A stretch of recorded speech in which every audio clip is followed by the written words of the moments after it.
Aussie Entendre. Two people, two cultures, two conversations, one telephone call. It is Saturday afternoon, a sacred time for most married Australian men. The chores are done. Well, almost. Well, will be eventually. Mothers are doing, well, what mothers do on a Saturday afternoon. The kids are at sports training, and their fathers can enjoy their sports, laying back on the couch with a beer to enjoy the footy on the telly. Indeed, Joe is doing just that. The grass has been mown, sort of, and he's comfortably settled on the couch in a room that, like Joe, has set low priorities on neatness. He has also given little credence in the need for middle-aged overweight men to watch their diet and is cramming handfuls of potato chips into his mouth in between swigs of beer. Come on, run you mongrel. Don't sit on ya arse. That's my boy. Come on. Betty is coming in from the car with a bag of shopping in either arm. She goes straight to the kitchen to unload. Joe! Telephone! It's the landline! You answer it. I'm busy. Doing what?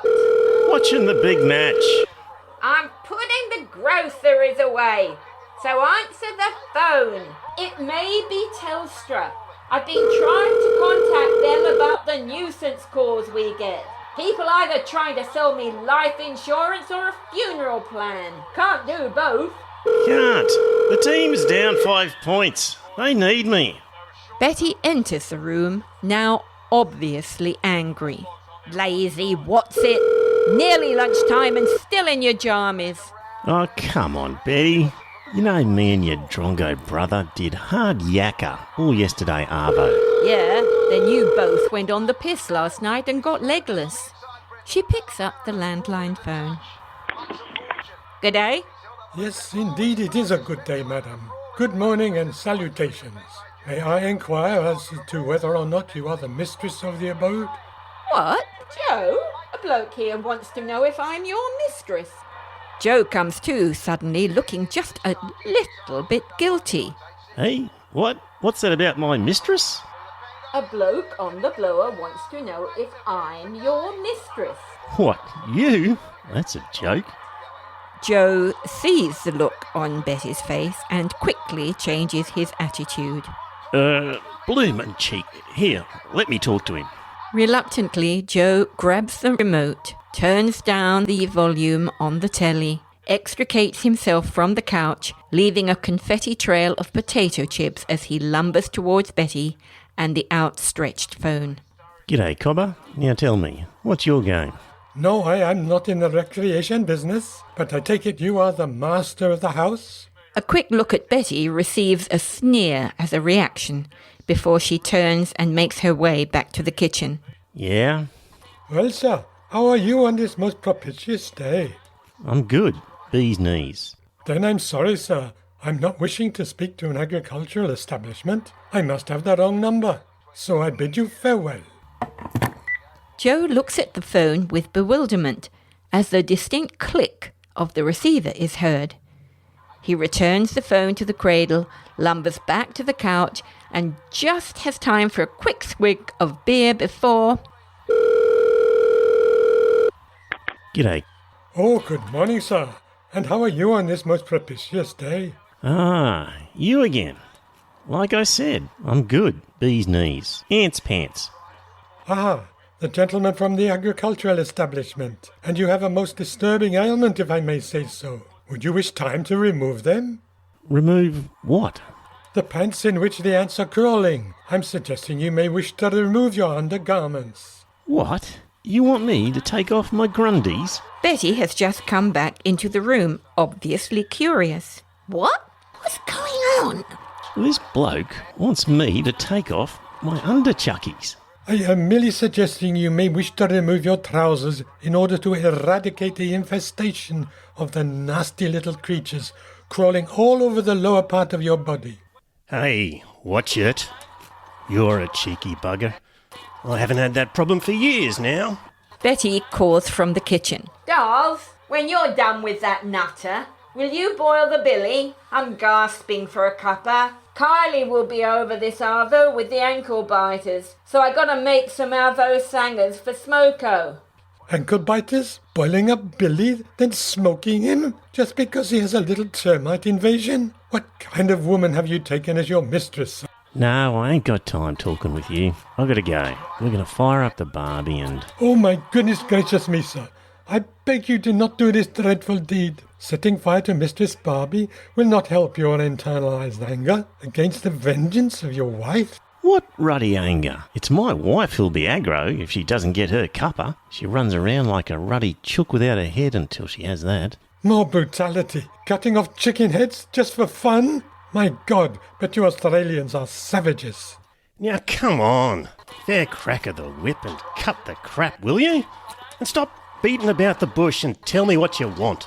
Again with the physical violence, even as you work in your agricultural establishment beating bushes. But maybe they have termites. But the anger, sir, is not good for the constitution. Here, in my country, we simply throw shoes. It is a metaphor to walk away. Betty has come back into the room. What's happening now? Struth, I don't know. He wants me to take my shoes off now.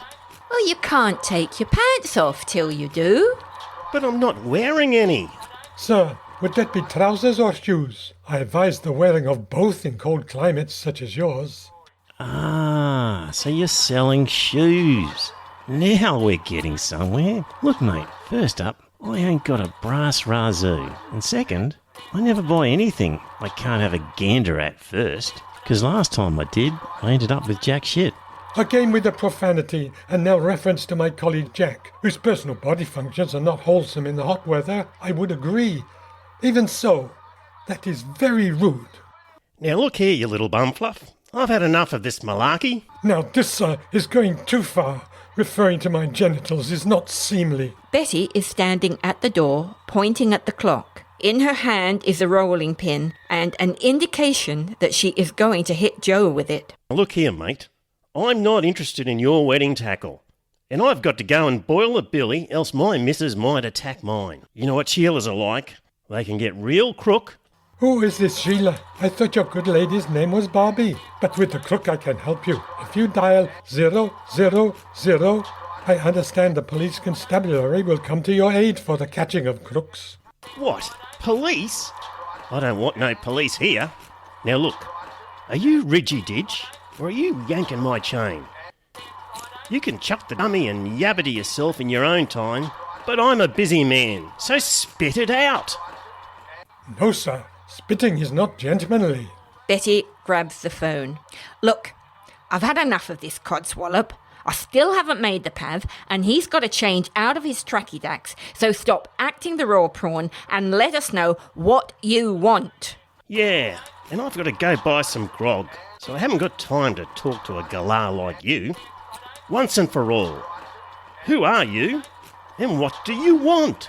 Sir, I have been trying to tell you I am calling from the esteemed and most excellent establishment of Telstra Communications. What? Why? To see if you are happy with the service and to ensure that you are not getting nuisance calls. Well, eat my shorts. That, sir, I certainly will not do. That is not part of Telstra's service. Betty and Joe look at each other in surprise. You know, Betty, the trouble with these offshore operators is they just don't speak English. I hardly understood a word he said. You have been listening to Aussie Entendre, written and dramatised by Brianda Cross and Trevor Bell.